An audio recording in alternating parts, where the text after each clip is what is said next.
சோனா குருவியோட பொண்ணு பியூட்டிக்கு நேத்துல இருந்து காய்ச்சல் அடிச்சுக்கிட்டு இருந்தது. அது சாதாரண காய்ச்சல்னு நினைச்சு கசாயம் வச்சு கொடுத்தது. ஆனா அந்த காய்ச்சல் இப்ப வரைக்கும் விடவே இல்ல. அம்மா, எனக்கு தான் காய்ச்சல் அடிக்குதுல்ல, இன்னைக்கு நீங்க வேலைக்கு போக வேண்டாம், என் கூட வீட்லயே இருங்க. பியூட்டி, இன்னைக்கு அம்மா உன் கூட தான் இருக்க போறேன். கோரி அக்கா வீட்டுக்கு போய் லீவ் சொல்லிட்டு உடனே வீட்டுக்கு வந்துடுறேன். அப்புறம் பருந்து டாக்டர் கிட்ட போய் உன் காய்ச்சலை நிறுத்துறதுக்கான மருந்து வாங்கிட்டு வரேன். இப்படி சொன்ன சோனா குருவி பிறகு அது வேலை பாக்குற கோரிக்காக வீட்டுக்கு பறந்து போச்சு. கோரி அக்கா, என்னோட பொண்ணு பியூட்டிக்கு 2 நாளா காய்ச்சலா இருக்கு. அதனால இன்னைக்கு எனக்கு லீவ் வேணும். சோனா, இந்த வெயில் காலத்துல திடீர்னு மழை பெஞ்சா இப்படிதான் எல்லாருக்கும் காய்ச்சல் வரும். 2 நாளைக்கு முன்னாடி பெஞ்ச மழையாலதான் உன் பொண்ணுக்கு காய்ச்சல் வந்திருக்குதுன்னு நினைக்கிறேன். இதெல்லாம் சாதாரண விஷயம். நீ போய் வேலைய பாரு. இல்ல கோரி அக்கா, என்னோட பொண்ணு பியூட்டியோட உடல்நலமும் மோசமா இருக்கு. ரொம்ப மோசமா இருந்தாலும் சரி, கொஞ்சமா இருந்தாலும் சரி, உனக்கு இன்னைக்கு லீவு கிடைக்காது. சீக்கிரமா போய் பாத்திரங்களை கழுவி வை. கோரிக்காகத்துக்கிட்ட இதுக்கு மேல எதுவுமே பேச முடியாதால சோனா குருவி பிறகு அழுதுகிட்டே போய் பாத்திரங்களை சுத்தம் பண்ண ஆரம்பிச்சது. எல்லா வேலையும் முடிச்சுட்டு சோனா குருவி தன்னோட வீட்டுக்கு திரும்பி வரப்ப அது பொண்ணு பியூட்டி கூட்டுல அழுதுகிட்டே படுத்திருந்தது. அம்மா, லீவு சொல்லிட்டு வந்து எனக்கு மருந்து வாங்கிட்டு வரேன்னு சொன்னீங்க, ஆனா வரவே இல்ல. பியூட்டி, நானும் எவ்வளவோ கேட்டு பார்த்தேன். கோரி அக்கா எனக்கு லீவ் கொடுக்கவே இல்லை. சரி, நான் இப்போ போய் உனக்கு தேவையான மருந்தை வாங்கிட்டு வரேன். இப்படி சொன்ன சோனா குருவி வீட்டுல இருந்த அலமாரியை திறந்து அது சேர்த்து வச்சிருந்த பணத்தை எடுத்துக்குச்சு. அந்த பணத்தை எடுத்துக்கிட்ட சோனா குருவி பிறகு மருந்து வாங்கறதுக்காக டாக்டர் வீடு நோக்கி பறந்து போச்சு. சோனா குருவி பறந்து போறப்ப காத்து ரொம்ப வேகமா வீசிக்கிட்டு இருந்தது. இப்படி வேகமா வீசிக்கிட்டு இருந்த காத்துல பறந்து போறது சோனா குருவிக்கு கஷ்டமா தான் இருந்தது. இருந்தாலும் தான் பொண்ணுக்கு மருந்து வாங்கியே ஆகணுங்கிற கட்டாயத்தால சோனா குருவி ரொம்பவும் சிரமப்பட்டு பறந்து போய்கிட்டு இருந்துச்சு. ஒரு கட்டத்துல சோனா குருவி அது கீழே விழாம இருக்கிறதுக்காக பேலன்ஸ் பண்றப்ப அது வச்சிருந்த பணம் காத்துல பறந்து போயிடுச்சு. உடனே சோனா குருவி காத்து போன திசையில கொஞ்ச தூரம் பறந்து வந்து பார்த்துச்சு. ஆனா காத்துல பறந்து போன பணம் கிடைக்கவே இல்லை. உடனே சோனா குருவி ஒரு மரத்து மேல உட்காந்து அழ ஆரம்பிச்சிருச்சு. நான் என் பொண்ணுக்கு மருந்து வாங்க வச்சிருந்த பணம் காத்துல பறந்து போயிடுச்சு. பணம் இல்லாம போனா எனக்கு யாரு மருந்து கொடுப்பா? இப்ப எனக்கு என்ன செய்யணும்னே தெரியல. இப்படி கொஞ்ச நேரம் உட்காந்து அழுதுகிட்டு இருந்த சோனா குருவி பிறகு அது வேலை செய்யற கோரிக்காகத்தோட வீட்டுக்கு பறந்து போச்சு. கோரி அக்கா, நான் என் பொண்ணுக்கு மருந்து வாங்க எடுத்துட்டு போன பணம் காசுல பறந்து காணாம போயிடுச்சு. தயவு செய்து எனக்கு ஒரு 200 ரூபாய் பணம் கொடுங்க. நீ ஏற்கனவே வாங்கின அட்வான்ஸ்ல இன்னும் 500 ரூபாய் பாக்கி இருக்கு. அதை கொடுத்து முடிச்சிட்டு அதுக்கப்புறம் அட்வான்ஸ் வாங்கிக்க. இப்ப நீ என்னதான் அழுது புரண்டாலும் 1 ரூபாய் கூட கொடுக்க முடியாது. சோனா குருவியும் கோரிக்காகத்தோட எவ்வளவோ கெஞ்சி பார்த்தது. ஆனா கோரிக்காகத்தோட மனசு இறங்கவே இல்லை. பிறகு வேற வழி இல்லாத சோனா குருவி அங்கிருந்து தன்னோட வீட்டை நோக்கி பறந்து போச்சு. சோனா குருவிக்கு நேரம் சரியில்லை போல இருக்கு. அதனால்தான் இந்த சமயம் பார்த்து மழை பெய்ய ஆரம்பிச்சது. கொஞ்ச நேரம் மழையில் நனைஞ்சுக்கிட்டே பறந்த சோனா குருவி அதுக்கு மேல பறக்க முடியாதால ஒரு மரத்துக்கு அடியில ஒதுங்கி நின்றுச்சு. இந்த சமயத்துல சோனா குருவியோட உடலும் மனசும் ரொம்பவும் சோர்ந்து போயிருந்தது. தன்னோட பொண்ணுக்கு மருந்து கூட வாங்கிட்டு போக முடியாது தன்னோட நிலைமையை நினைச்சு சோனா குருவி கண்ணீர் விட்டு அழுதுச்சு.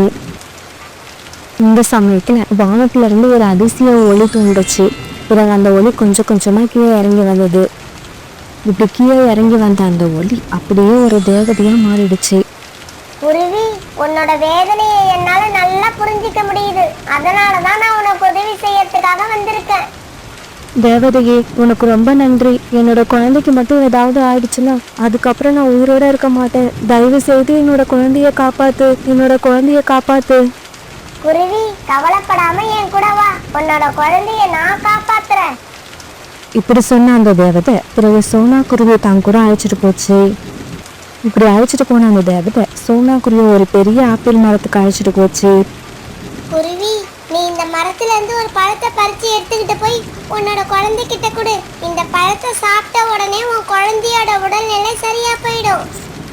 அந்த தேவதை இப்படி சொன்ன உடனே சோனா குருவி அந்த மரத்துல இருந்து ஒரு பழத்தை பறிச்சு எடுத்துக்கிச்சு.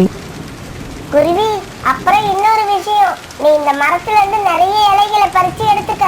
இப்படி பறிச்சுக்கிட்டு போன இலைகளை உன்னோட கூட்டுக்கு அடியில வச்சுட்டு இன்னைக்கு ராத்திரி தூங்கு. காலையில எழுந்திருச்சதுக்கு அப்புறம் அந்த இலை எப்படி இருக்குன்னு பாரு. இந்த விஷயத்தை எல்லாம் சொல்லிட்டு அந்த தேவதை அங்கிருந்து மறைஞ்சு போயிடுச்சு. பிறகு சோனா குருவி அந்த மரத்துல இருந்து நிறைய இலைகளை பறிச்சு எடுத்துக்கிச்சு. பிறகு அந்த பழத்தையும் இலைகளையும் எடுத்துக்கிட்டு ரொம்ப அவசரமா தன்னுடைய வீட்டுக்கு பறந்து போச்சு. பியூட்டி எழுந்திரிச்சு உட்காந்து இந்த பழத்தை சாப்பிடு. அம்மா, எனக்கு மருந்து வாங்க தானே போனீங்க. மருந்து வாங்கிக்கிட்டு வராம எதுக்காக இந்த பழத்தை வாங்கிக்கிட்டு வந்திருக்கீங்க? பியூட்டி, நான் உனக்கு மருந்து வாங்க எடுத்துட்டு போன பணம் வழியிலேயே காணாம போயிடுச்சு. இப்படி ஆரம்பிச்ச சோனாக்குருவி பிறகு நடந்த கதை எல்லாத்தையும் தன்னோட பொண்ணு பியூட்டி கிட்ட சொல்லுச்சு. ஒரு தேவதை தான் இந்த பழத்தை உனக்கு கொடுக்க சொல்லுச்சு, சீக்கிரமா இந்த பழத்தை சாப்பிடு. அம்மா இப்படி சொன்ன உடனே பியூட்டி தன்னால முடிஞ்ச வரைக்கும் முயற்சி பண்ணி கொஞ்சம் கொஞ்சமா எழுந்திரிச்சு உட்காந்து அந்த பழத்தை சாப்பிட ஆரம்பிச்சது. என்ன ஆச்சரியம், அந்த பழத்தை சாப்பிட்டு முடிச்ச உடனே பியூட்டியோட உடம்புல இருந்த காய்ச்சல் எல்லாம் பறந்து போயிடுச்சு. இப்ப பியூட்டி தான் ரொம்ப ஆரோக்கியமா இருக்கிறதா உணர்ந்துச்சு. அம்மா அம்மா, எனக்கு இந்த காய்ச்சல் எல்லாம் சரியா போயிடுச்சு. நான் சுகமாயிட்டேன். நான் இப்ப ரொம்ப உற்சாகமா இருக்கேன். பியூட்டி சொன்னதை கேட்டு ரொம்ப சந்தோஷப்பட்ட சோனாக்குருவி பிறகு அது பறிச்சுட்டு வந்த இலைகளை எல்லாம் அதோட கூட்டுக்கு அடியில மறைச்சு வச்சது. பிறகு சோனாக்குருவியும் பியூட்டியும் தன்னுடைய கூட்டுல படுத்துக்கிட்டு ரொம்ப நேரம் பேசிக்கிட்டே இருந்தாங்க. இப்படி பேசிக்கிட்டே இருந்தவங்க அப்படியே தூங்கிட்டாங்க. மறுநாள் பொழுது விடிஞ்சிச்சு. மறுநாள் காலையில சீக்கிரமாவே சோனாக்குருவியும் அது பொண்ணு பியூட்டியும் எழுந்திரிச்சிட்டாங்க. பியூட்டி, நான் உனக்கு சாப்பாடு செஞ்சு வச்சுட்டு வேலைக்கு கிளம்புறேன். நீ வெளியில எங்கேயும் போவாங்க, இன்னைக்கு நல்லா ரெஸ்ட் எடுக்கணும். அம்மா, நேத்து ராத்திரி வீட்டுக்கு வர்றப்ப நிறைய இலைகளை பறிச்சுக்கிட்டு வந்தீங்களே, அதெல்லாம் எங்க? எதுக்காக அந்த இலைகளை பறிச்சுக்கிட்டு வந்தீங்க? பியூட்டி இப்படி கேட்டதுக்கு அப்புறம் தான் சோனாக்குருவிக்கு அந்த இலைகளோட ஞாபகமும் வந்துச்சு. உடனே சோனாக்குருவி அவசர அவசரமா கூட்டுக்கடியில இருந்த இலைகளை வெளியில எடுத்துச்சு. என்ன ஆச்சரியம், ராத்திரி சாதாரண இலைகளா இருந்த அது எல்லாமே இப்ப தங்க இலைகளா மாறி இருந்தது. அதை பார்த்த உடனே சோனாக்குருவியும் பியூட்டியும் சந்தோஷத்துல துள்ளி விரிச்சாங்க. பியூட்டி, நம்மளோட வாழ்க்கையே மாறப்போகுது. இது எல்லாத்துக்கும் காரணம் இந்த தேவதையோட கருணை உள்ளம்தான். நாம இந்த நேரத்துல அந்த தேவதைக்கு தான் நன்றி சொல்லணும்.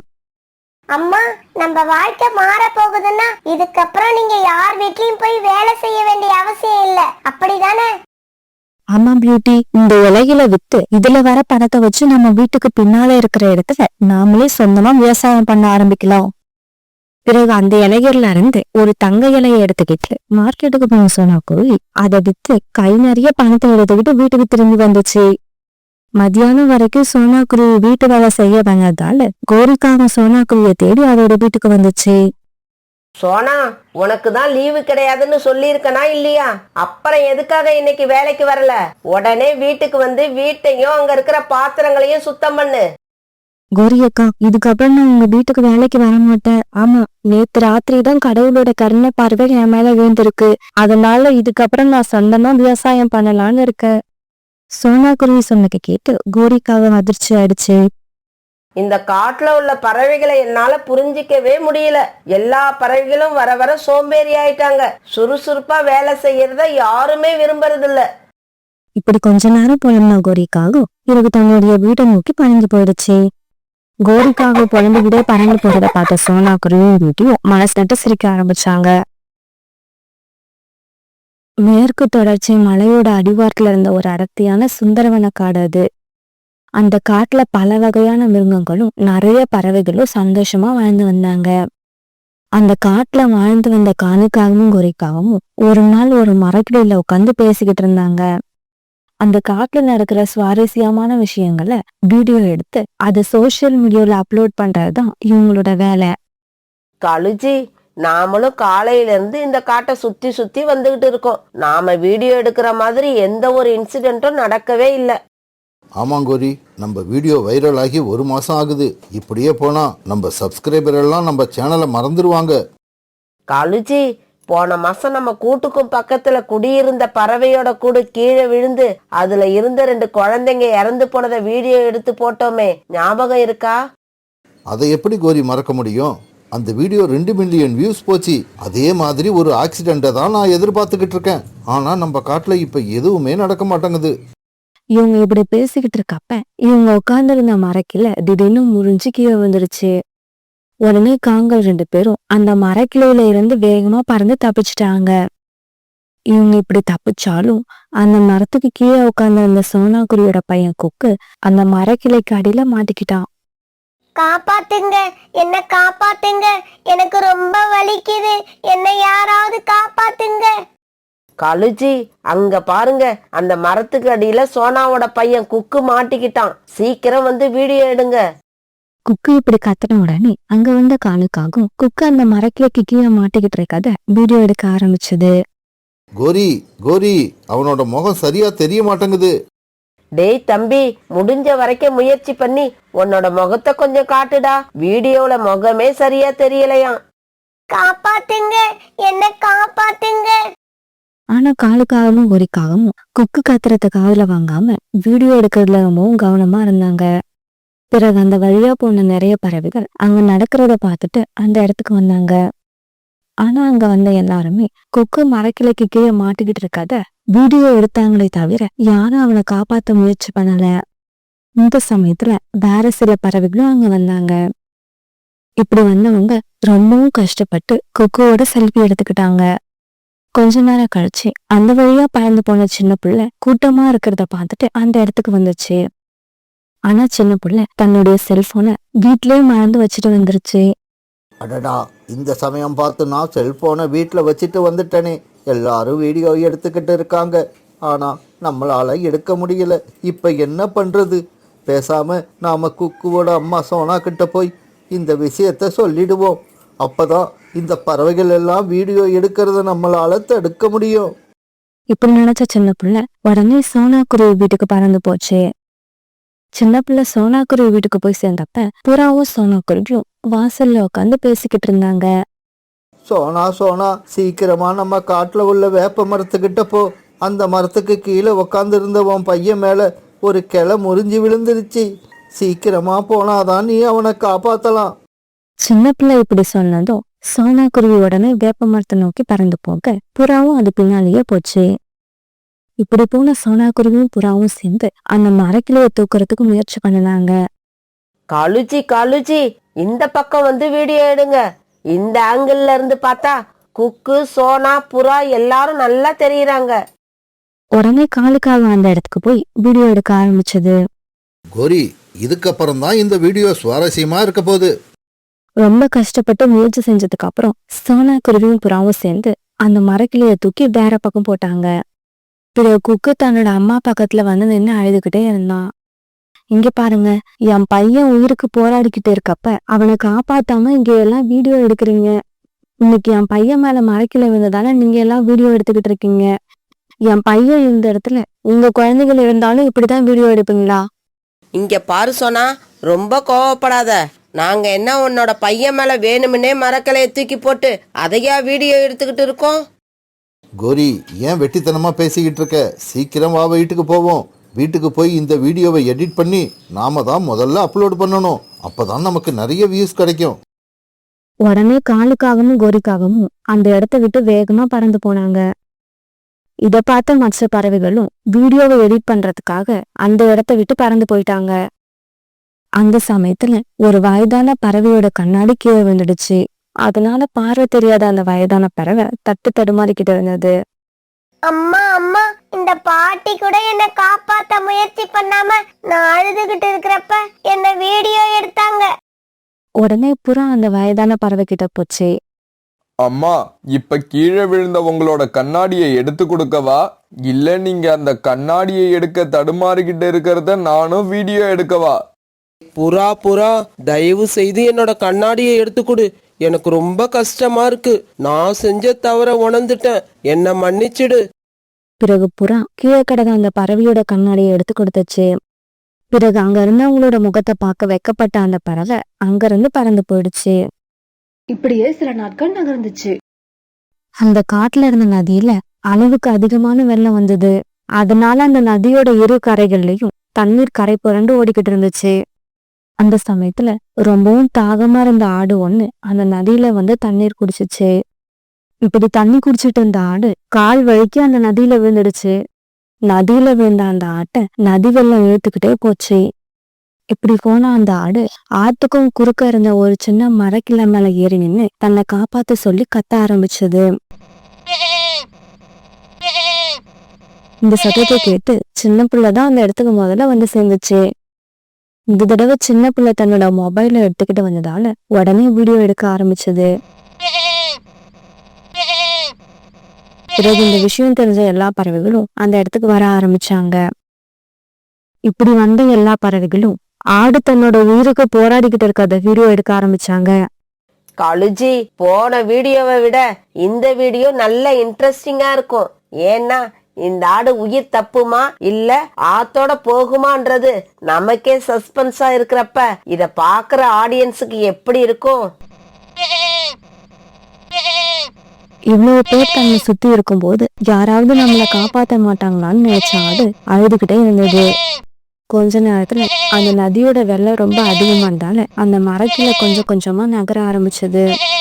இதனால தடுமாறின அந்த ஆடு நதியில விழுந்து நதியோட போக ஆரம்பிச்சது.